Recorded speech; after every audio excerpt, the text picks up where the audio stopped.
What's going on, guys? Welcome back to the channel. Now, in this video, we're going to be looking at Arda Virafs' vision. Um, Basically, possibly 3rd century Common Era is where this originated. This translation is from 1917.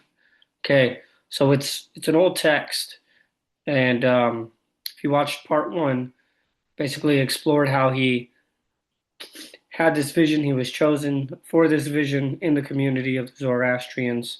He saw Zarathustra. I don't want to get all the details. I'll let you guys go ahead and do that, but please watch part one if you're more interested. So what I'm going to do is I'm going to go ahead and share screen and we'll continue. All right, chapter 15. I also saw the souls of shepherds by whom in the world quadrupeds and sheep were employed and fed, and preserved from the wolf and thief and tyrannical man. And at appointed times water and grass and food were given, and they were preserved from severe cold and heat, and the males were allowed access at the usual time and properly restrained when inopportune, whereby very great advantage, profit, and benefit, food and clothing were afforded to the men of that time, which souls walked among those who are brilliant on a beautiful eminence in great pleasure and joy, and it seemed to me very sublime.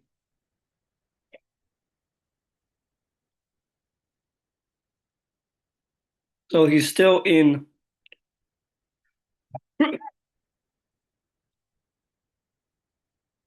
chapter 4. He saw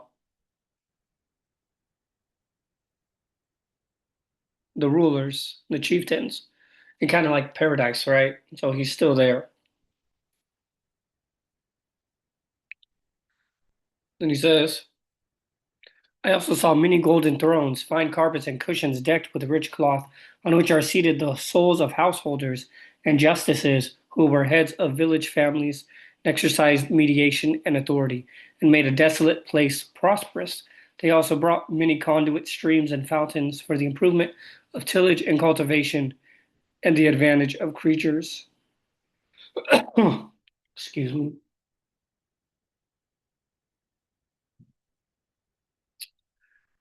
And as they stand before those who are the guardian angels of water and of trees, and also of pious, in great power and triumph, they offer them blessings and praise and repeat thanksgivings. And it seemed to me very sublime. So he's just having a great time in paradise, what we would say heaven or the afterlife, just this place of bliss and sublimity. Um, Very fascinating. Let's keep going here. I also saw the souls of the faithful, the teachers and inquirers, into the greatest gladness on the splendid throne. And it seemed to me sublime. And so the thing that we have to understand is that his heaven, that the vision he's having correlates to his religion. So he had this experience and everything is correlating to his own religion.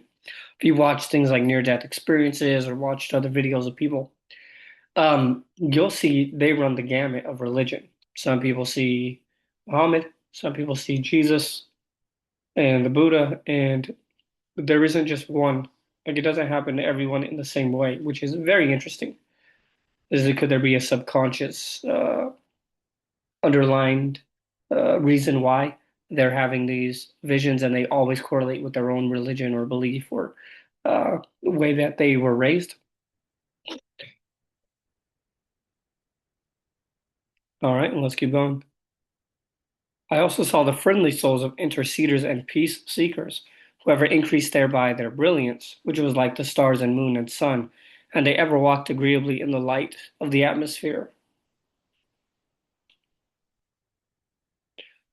I also saw the preeminent world of the pious, which is the all-glorious light of space, much perfumed with sweet basil, all bedecked, all admired and splendid, full of glory and every joy and every pleasure, with which no one is satiated. Man, like that sounds great. In theory,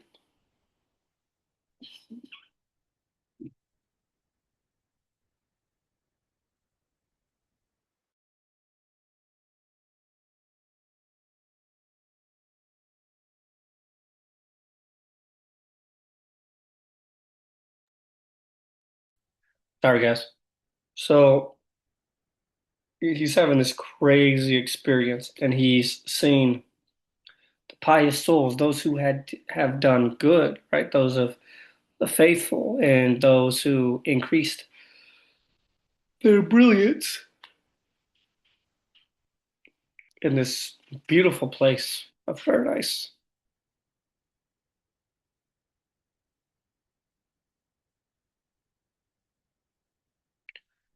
All right, part four, hell. Now,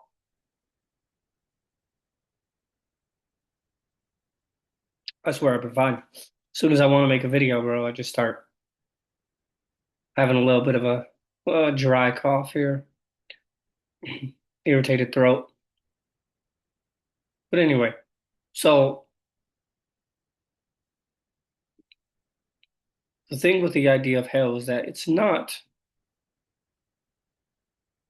even original to Zoroastrianism. I mean, the Egyptians had a understanding of afterlife being either paradise or punishment, depending on how you lived your life. So that idea was there, that concept is there. Um, but the thing is, how do we determine or how do we discredit the experience? How do we discredit Arda Virafs' experience? We can't just say our religion is true, therefore all these others experiences are wrong or fallacious or whatever the case may be, um, because these are genuine, faithful people of their own religion and belief. And this predates Dante's Inferno. The guy went to heaven, right? This guy went to paradise according to this story. And what did he see? You know, he didn't see any of the saints, um, you know, or Old Testament saints or whatever the case may be. Um, Moses, David, Abraham. He didn't see any of them. He saw Zoroaster, right? So we have to understand that there could be something neurologically that goes on when people have these experiences. Subconsciously, they're already like have a preconceived notion of the afterlife. It seems to just correlate to what their view already is. Um, but let's continue here. Drink my tea real quick. He says, afterwards, Rosh, the pious, and Adar, the angel, took hold of my hand, and I went thence onward. I came to a place, and I saw a great river, which was gloomy as dreadful hell, on which river were many souls and guardian angels. And some of them were not able to cross, and some crossed only with great difficulty, and some crossed easily. And I asked thus, what river is this, and who are these people who stand so distressed? So the people are distressed. Sarosh the pious and Adar the angel said thus, this river is the many tears which men shed from the eyes, as they make lamentation and weeping for the departed. They shed those tears unlawfully, and they swell to this river. Those who are not able to cross over are those for whom, after their departure, much lamentation and weeping were made, and those who cross more easily are those for whom less was made. Interesting. So this river is the accumulation of all the tears that men have shed and weeping for the departed.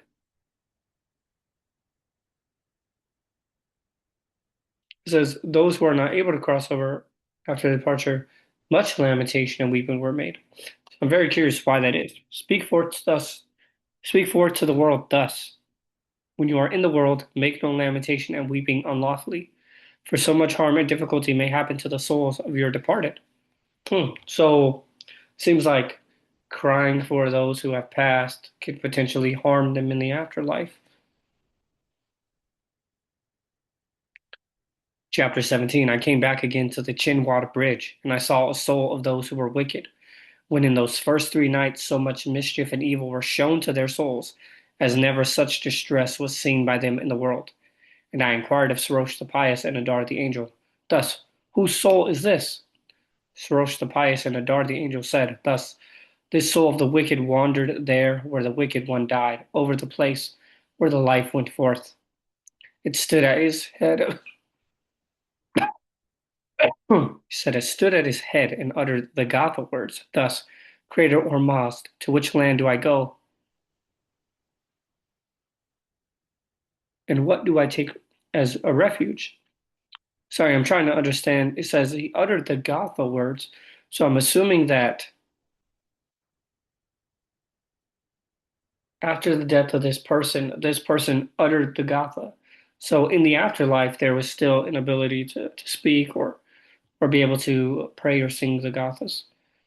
He says, and as much misfortune and difficulty happened to him that night as in the world, unto a man who lived in the world and lived in difficulty and misfortune. Afterward, a stinking cold wind comes to meet him. So it seemed to that soul as if it came forth from the northern quarter, from the quarter of the demons, a more stinking wind, that which he had not perceived in the world. And in that wind he saw his own religion and deeds as a profligate woman, naked, decayed, gaping, bandy-legged, lean-hipped, and unlimitedly spotted, so that spot was joined to spot, like the most hideous, noxious creature, Croftstar, most filthy and most stinking. Then that wicked soul spoke thus: Who art thou, then, whom I never saw any one of the creatures of Ormazd than Ahriman, uglier or filthier or more stinking? Now here we get the reverse, right? This is interesting. It says, to him she spoke thus: I am thy bad actions, O youth of evil thoughts, of evil words, of evil deeds, of evil religion. This on account?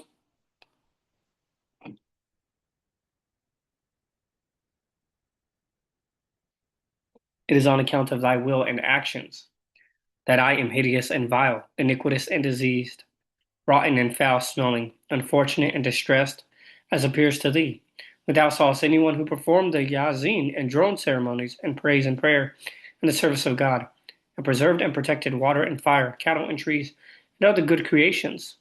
Thou practiced the will of Ahriman and the demons, and improper actions. And when thou sawest one who provided hospitable reception, and gave something deservedly in gifts and charity for the advantage of the good and worthy who came from far, and who were from near, thou wast avaricious, meaning greedy,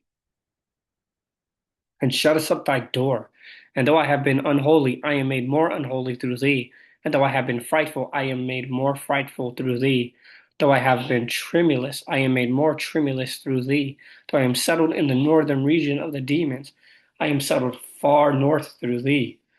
Through these evil thoughts, and through these evil words, and through these evil deeds which thou practiced, they curse me a long time in the long execration, yep, and evil communion of the evil spirit.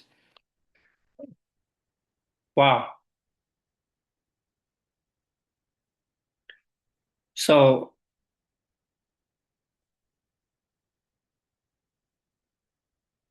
the wicked soul is affected and can even become even more wicked by our deeds, our words, and our thoughts.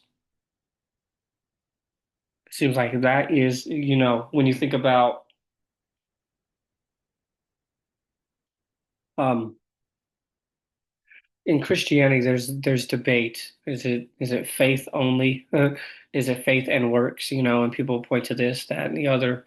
For you are saved by grace through faith, and not of yourself. It is a gift of God, not of man, lest anyone should boast. Ephesians 2 or something like that. And you know, and then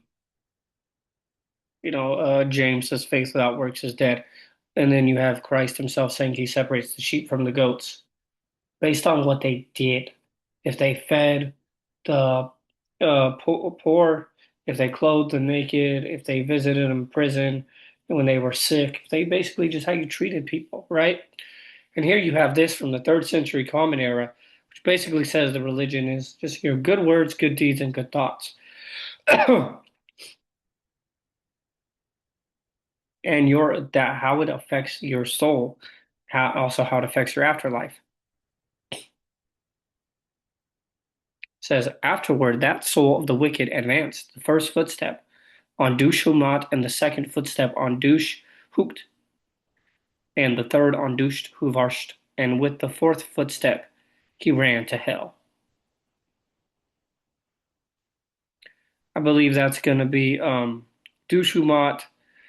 It's going to be evil words or evil thoughts, and then evil words, and then dushuvars, evil deeds, right? It's the total opposite of the other one where he saw the soul and it was beautiful and glorious, and that was through the good deeds, good words, and good thoughts.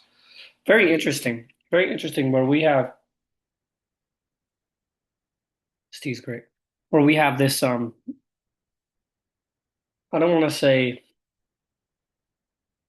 dichotomy. Um because it's more like a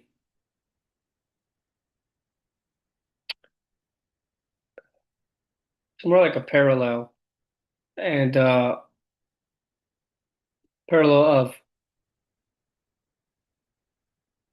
you being good does matter. And that parallels with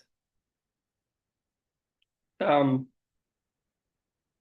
let's just say for instance Buddhism, where it's not about your faith, even though there's an element of faith that comes from experience, especially in Buddhism, right? It wasn't about, oh, believe this because it's in the text. The Buddha was very against that.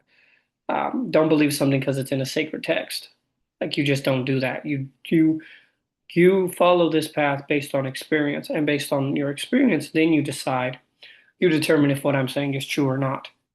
Not just listen to me because I said it.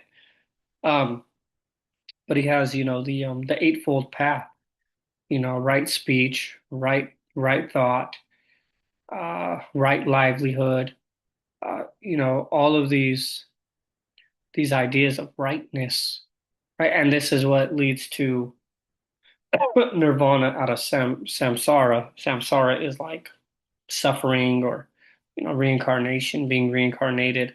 Um, you don't want to be reincarnated. That's a given, or you want to keep going until you reach nirvana. But it parallels with that idea of um, actions actually affect your salvation. Your works determine your salvation. And you can see that in Zoroastrianism, you see it in Buddhism, and you even see it in you see it in Christianity.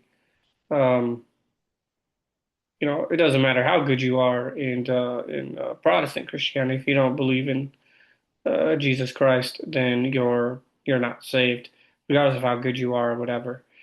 I can't speak for Islam in regard to the good scale meter. If you don't believe in Allah and you're good, can you still be saved? You know, but seeing those parallels is very important. Not only is it important, it's something that should encourage us to read more religious texts. Read more religious texts. Did you read this? Just the writing here is beautiful. Just I am thy bad actions, O youth of evil thoughts, of evil words, of evil deeds, of evil religion. It is on account of thy will and actions that I am hideous and vile, iniquitous and diseased, rotten and foul smelling, unfortunate and distressed as appears to thee. Thou sawest anyone who performed the Yasmin and drone ceremonies. It sounds like the King James, bro. Just sounds like the King James, you know what I mean?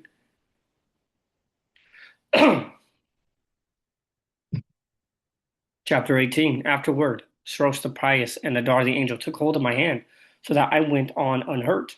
In that manner I beheld cold and heat, drought and stench, to such a degree as I never saw nor heard of in the world. And when I went farther, I also saw the greedy jaws of hell, like the most frightful pit, descending in a very narrow and fearful place, in darkness so gloomy that it is necessary to hold by the hand. And in such stench that everyone whose nose inhales the air will struggle and stagger and fall. And on account of such close confinement, no one's existence is possible. And everyone thinks thus, I am alone. And when 3 days and nights have elapsed, he says thus, the 9,000 years are completed, and they will not release me. Everywhere, even the lesser noxious creatures, cross straws, are as high as mountains, and they so tear and seize and worry the souls of the wicked, as would be unworthy of a dog. And I easily passed in there with Srosh the pious, the well-grown and triumphant, and Adar the angel. So look, man, dude's in hell, right?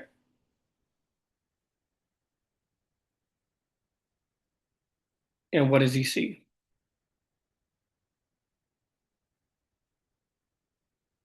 Look at that. What does he see?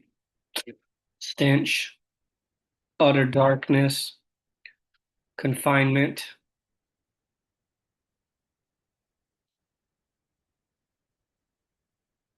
worry of the souls of the wicked.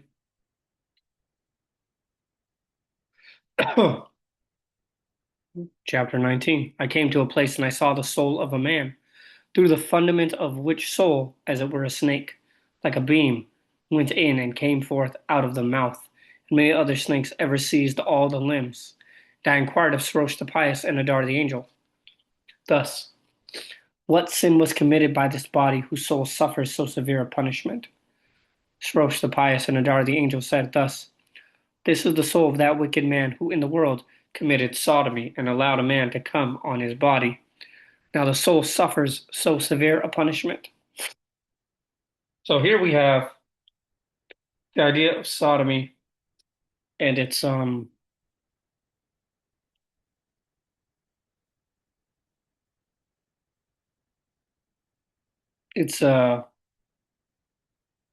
its view that homosexuality is evil, incorrect, not okay, a sin, uh, and should be punished.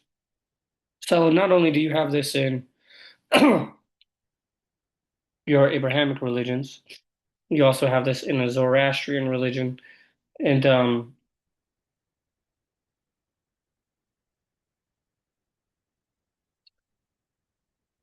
Buddhism would probably take it a step further um, in regard to just any romantic sex. It's something that they're not really into. And if you want to, you would say even a lot of the church fathers believed that sex that wasn't procreation, that wasn't for that purpose, was sinful. Um, and so you've had many different views uh, since modern times on this idea of sodomy. Um, and I don't know what the original language was here, because this is a Zoroastrian text, right? So why is it called sodomy? It would be the question I want to know because, from my understanding, that sodomy was because of Sodom and Gomorrah. But anyway, as you can see here, we have a culture that, mm, you know, doesn't understand. This is pre-scientific, um, pre-enlightenment. We know more now. We're learning more every day, and there are people who have been harmed, real harm, real hurt. Fortunately, children, uh, suicides, and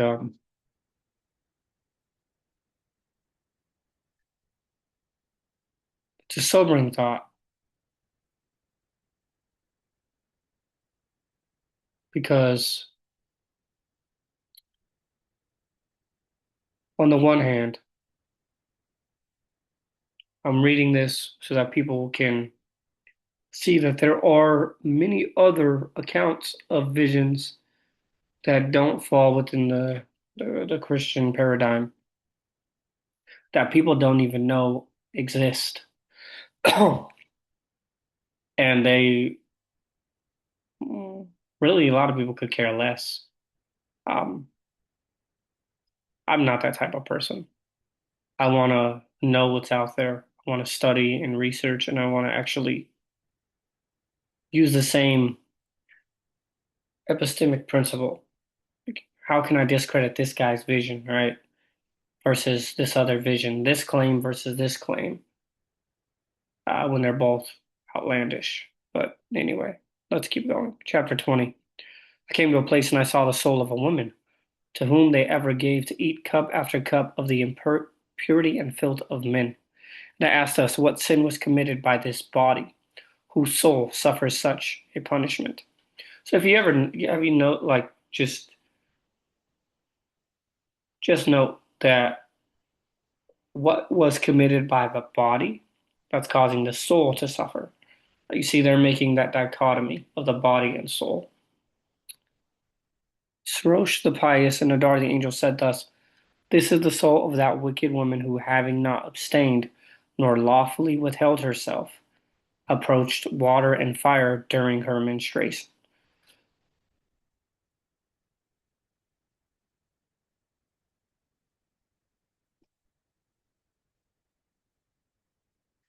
I mean,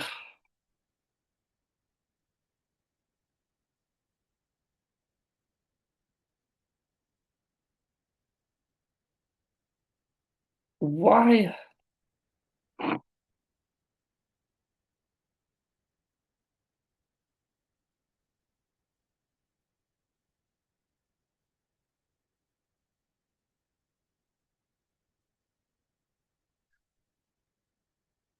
I have to remember that this is from the third century Common Era. And I'm trying to understand because you see this same kind of idea in the Old Testament or the Hebrew Bible, I will say, out of respect for any Jews who watch this. In the Hebrew Bible, um, a woman on her menstrual cycle was considered unclean, not filthy or dirty, but just ceremonially unclean.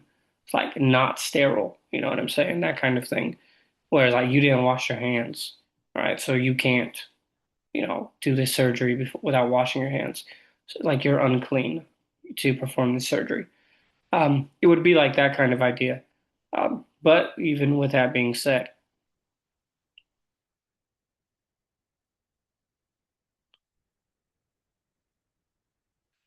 it calls for a wicked woman.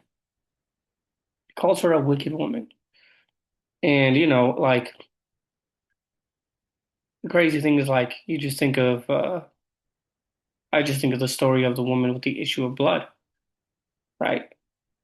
And she goes and she unlawfully, right, breaking the law because she is not supposed to be um, congregating on her menstrual cycle like that. She goes and she touches the hem of Jesus, and he says, "Your faith has made you well."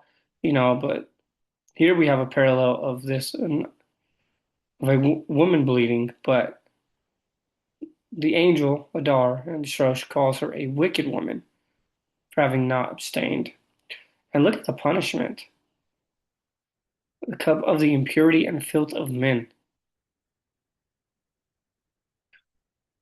Look, guys, I don't believe any of this is literal.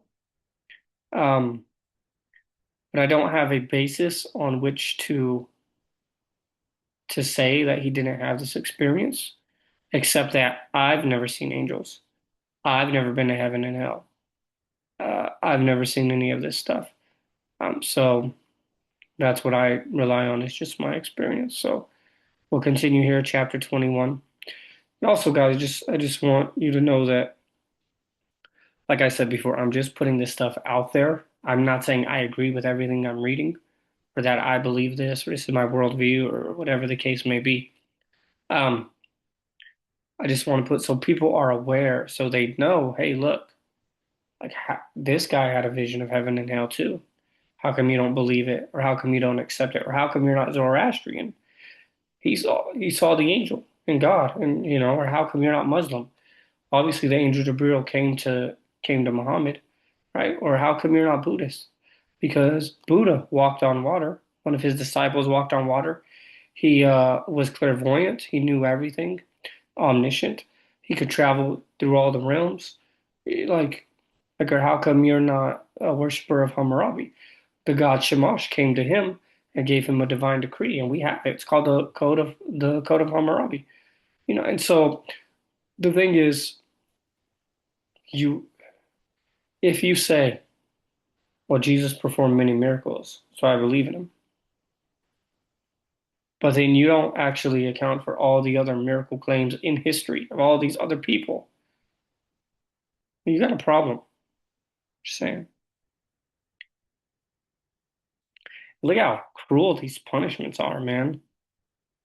It says, I also saw the soul of a man, the skin of whose head they ever widen out, and with a cruel death they ever kill him. So this guy just keeps dying, and like his the body's dead, so I don't get, but this is a soul. So is your soul like your body? It's just like a real like your body's like the silhouette of the soul. Your soul has a head and all that stuff too. I don't know. And I asked her, what sin was committed by this body whose soul suffers such a punishment? Shows the pious and the angel said, thus, this is the soul of that wicked man who in the world slew a pious man. This is someone who killed somebody. And he just has to die over and over again, it looks like. Chapter 22. I also saw the soul of a man into whose jaws they ever pour the impurity. Bro, this is like, look, I'm just, um,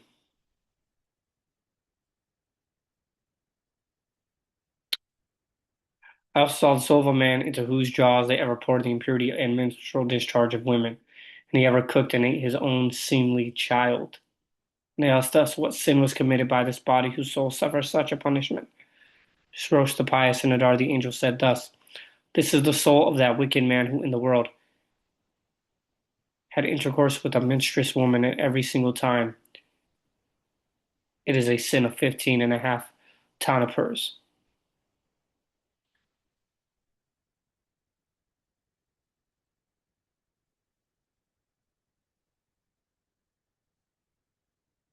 I don't know what tanapurs are. So, okay, I need to stress this point because I think it's something that makes this make sense is that there are two forces fighting in the world. There are some creatures that are creation of Ormazd and others noxious creatures that are of Angkor Mainyu or Ardiman. There are good things in the body, bad things in the body, good things in the earth, bad things in the earth. And so what you side with, right? And so they're seeing this as a the menstrual discharge of women. What did he do? He had intercourse with her on her period. Um, Seeing that as that is like an effect of Ariman or that principle, and you're performing something, and so you're basically siding with Ariman in that view. I think it's still crazy. Just gonna say that, but let's keep going. Also saw the soul of a man who, because of hunger and thirst, ever cried thus, I shall die. And he ever tore out his hair and beard and devoured blood and cast foam about with his mouth. And asked us what sin was committed by this body, whose soul suffers such a punishment. Soros the pious and Adar the angel said thus, this is the soul of that wicked man who in the world devoured talkatively and consumed unlawfully the water and vegetables of Hordad and Amurdad and muttered no grace. Through sinfulness he celebrated no Yasht. Such was his contempt of the water of Hordad and the vegetation of Amurdad. Now this soul must suffer so severe a punishment. So dude didn't pray before he ate, I guess.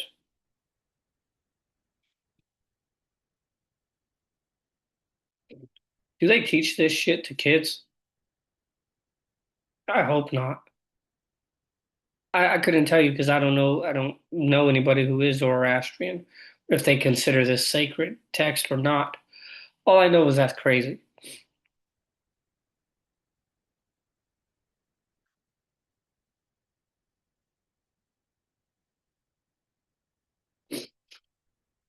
Let's keep going. Chapter 24. Right, yep. I also saw the soul of a woman who was suspended by the breasts to hell, and its noxious creatures seized her whole body. I asked us what sin was committed by this body, whose soul suffers such a punishment. Sirach the pious and Nadar the angel said thus, this is the soul of that wicked woman who in the world left her own husband and gave herself to other men and committed adultery. Okay. So she has to be suspended by the breasts and creatures seize her whole body because she committed adultery. Like, are there like circumstances? What if her husband was a piece of shit? What if he was beating her ass? What, we really don't know. Are there any, or is it black and white? Like, I don't know, you know? It's just, oh man. Chapter 25. I also saw the souls of several men and several women, whose legs and necks and middle parts a noxious creature ever gnawed and separated one from the other.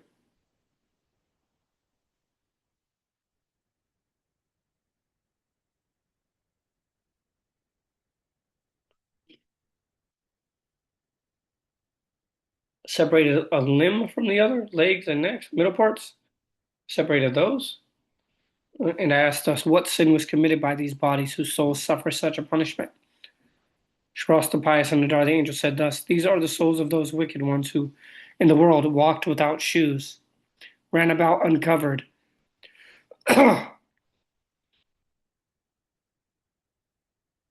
made water on foot, and performed other demon service. All right, there has to be some context here. It doesn't make sense that walking without shoes would be something that automatically help.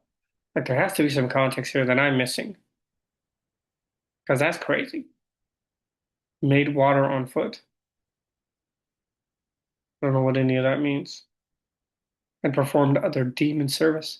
So there has to be some context here, something that maybe a ritual or something that was done that uh,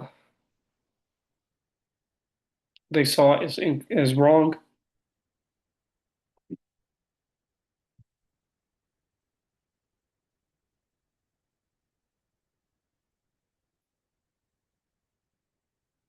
I also saw the soul of a woman who ever stretched out her tongue on her neck, and she was suspended from the atmosphere. And I asked thus, whose soul is this?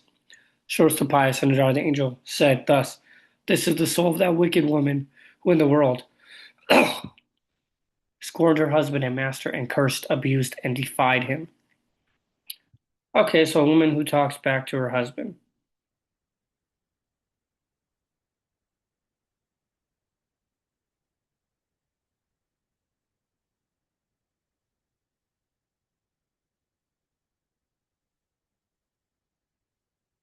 These are crazy punishments, bro.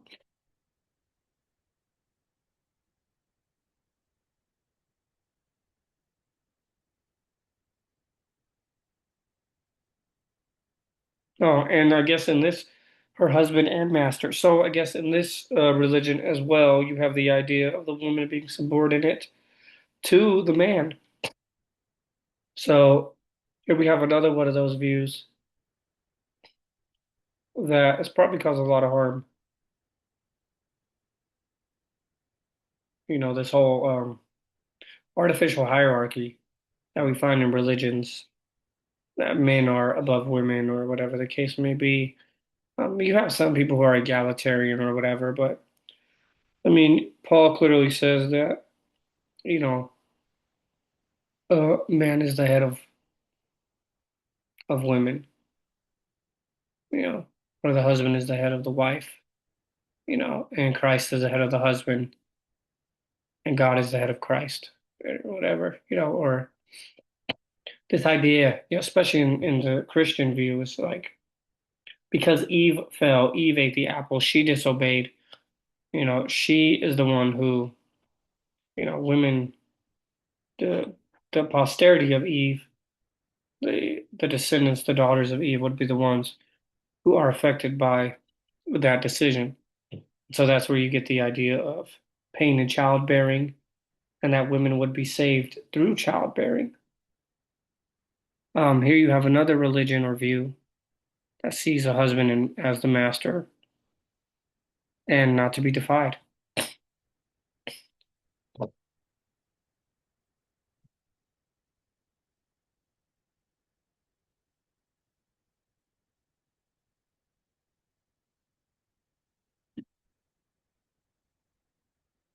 Chapter 27. I also saw the soul of a man whom they ever forced to measure dust and ashes with a bushel and gallon, and they ever gave it him to eat. And it asked us what sin was committed by this body whose soul suffers such a punishment. Shras the pious and the dark angel said thus, this is the soul of that wicked man who in the world kept no true bushel, nor gallons, nor weight, nor measure of length, B mixed water with wine and put dust into grain and sold them to the people at a high price and stole and extorted something from the good. Okay, that one makes sense. Dude was putting all this stuff, he was cheating people out of their money and he was selling it exuberantly. So guess what? You get to eat dust and ashes, boy. Well, there you go. Eat all of it. I like that one. That one makes sense. You're stealing, you're robbing from the people, you're lying. Eat some dust and ashes, bro. Like, okay, I could go with that one. You know what I'm saying? Well, chapter 28.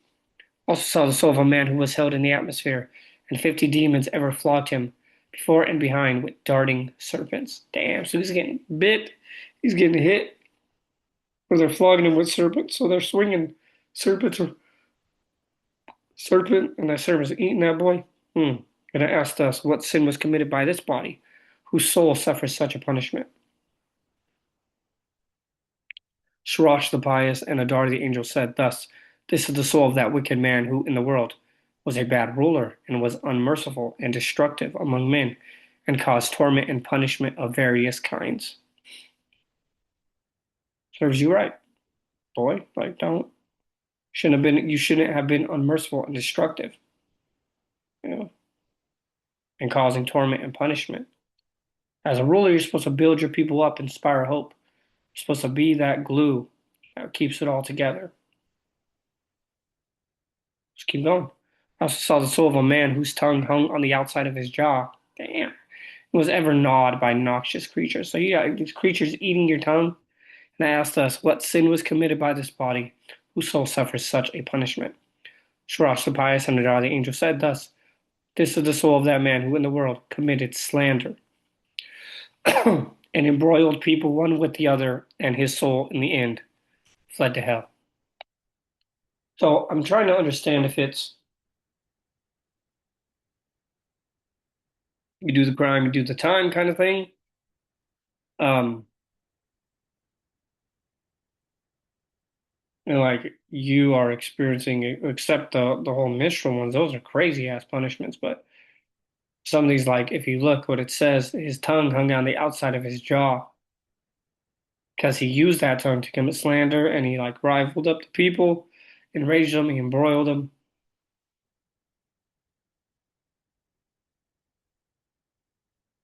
And then the soul, based on those experiences, like knows exactly where it's going. Says in the end fled to hell. So I'm trying to understand that. Anyway, chapter 30. I saw the soul of a man whose limbs they ever break and separate. Oh my Jesus. And one from the other. Oh, let's see what this guy did. Okay. And I asked us, what sin was committed by this body? Source the pious and Adar the angel said, thus, this is the soul of that wicked man who made unlawfully much slaughter of cattle and sheep and other quadrupeds, 4 legs. Okay, so this word unlawfully keeps coming up, and I'm trying to understand what that means. Is he killing for sport? Slaughter of cattle and sheep, like for sport? So his limbs get broke every single time? Or is he just killing too many? Even though he's utilizing it, or feeding others? I'd be very interested to get a commentary on this. If anybody knows where there's a commentary on this, let me know. We're gonna go to chapter. Let's see what we'll end on chapter 35.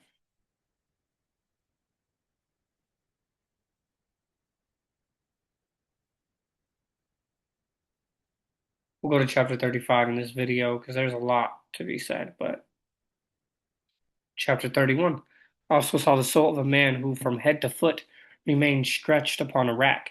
1,000 demons trampled upon him and ever smote him with great brutality and violence. And I asked us what sin was committed by this body.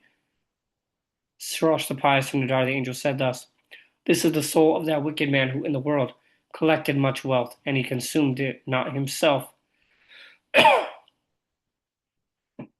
and neither gave it nor allowed a share to the good, but kept in his store. So this is somebody who is hoarding stuff. So he has a bunch of wealth and he's not consuming it himself, and he's not giving it away, and he won't even allow it to be shared. But he's just keeping it in stores like a doomsday prepper, maybe, but not in that same sense. This is somebody who's just greedy.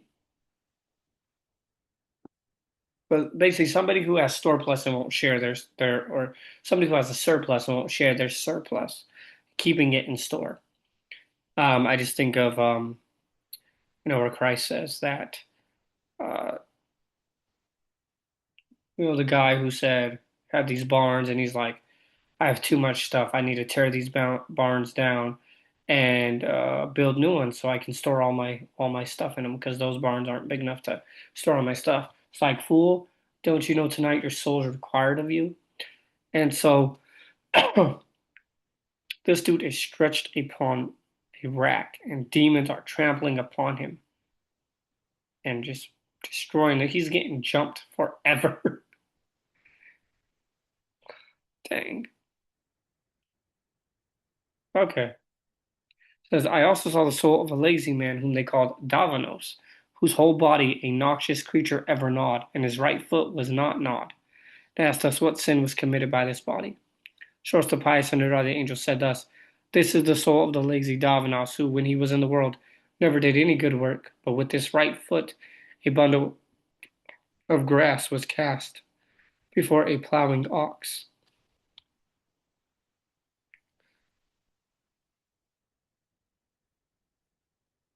I don't get it, maybe because I don't understand what a bundle of grass would, how a bundle of grass would affect a plowing ox, making it harder. So he just made it harder for the ox. I don't know.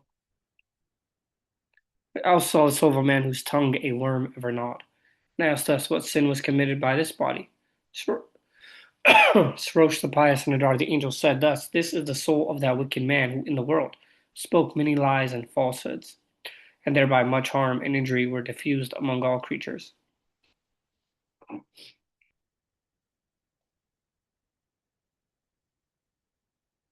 I also saw the soul of a woman whose whole body the noxious creatures ever gnawed, and asked us what sin was committed by this body.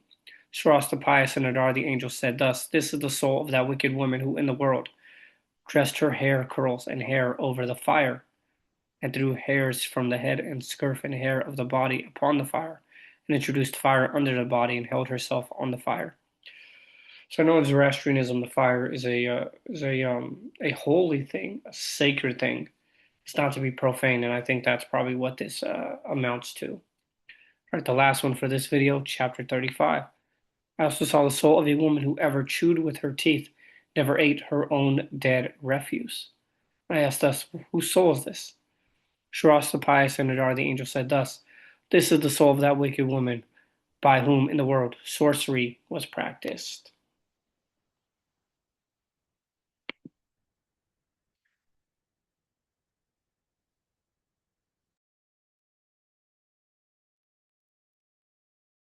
So there we have this plethora, account of many ways punishment is inflicted upon those who committed these different sins. The last one, sorcery. You know what accounts for sorcery and what doesn't? It's hard to really know. Um, because here you have a religion or view that does ritual, does practice, does this, except and they I believe they have a cosmology and stuff like that. So it doesn't say divination, it says sorcery. So I would be curious if anybody knows a commentary of this, Arda Virafs, Visions of Heaven and Hell, or let me know. Obviously, I need to get more deep into it. Just trying to put it out there for others to read. Oh, appreciate you guys sticking with me. I just on a journey, man, on a journey to learn and grow. And it's been eye-opening. It's ruffled my feathers a few times. Some of the stuff I'm reading, I'm just not with. Just can't get it. You know what I'm saying? I'm just not with it. I just see it as a cultural thing confined to its time. Um, and that's where I'm at right now. So anyway, appreciate you guys checking out the video. We're gonna leave it right there, and we'll pick up in chapter 36 on the next video. Take care.